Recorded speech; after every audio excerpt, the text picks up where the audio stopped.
Ang ganda ng location itong owner-built house. Nandito ito sa Pacific Malayan Village. High-end subdivision dito sa Alabang. Halos katabi lang ng Alabang Hills at ng Hillsboro. Meron tong lot area na 450 square meters. As in, owner-built siya. At eto na nga ang iyong living area na may double height ceiling. Furnish pa to.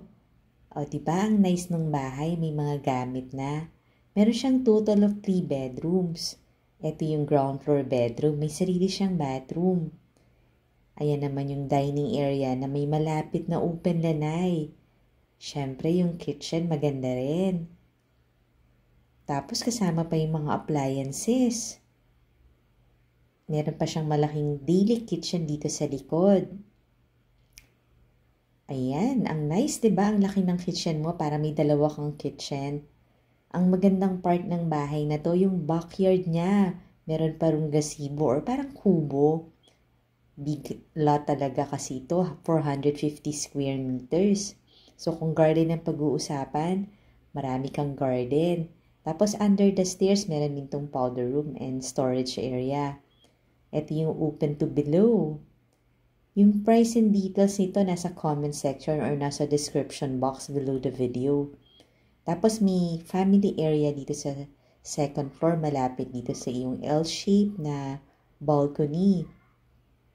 Siyempre yung community bird sanctuary kasi maraming puno. At siyempre highly exclusive.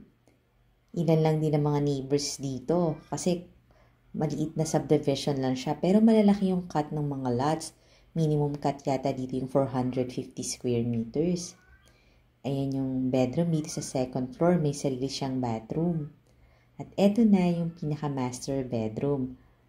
Meron din siyang walk-in closet and sariling bathroom.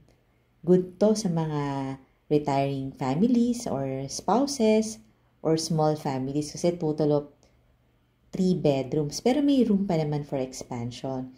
Kaya kung interested ka na sa bahay na to, tawag ka lang. Follow and subscribe ka na rin kasi dito mo makikita sa channel ng Home Search Philippines ang future house mo.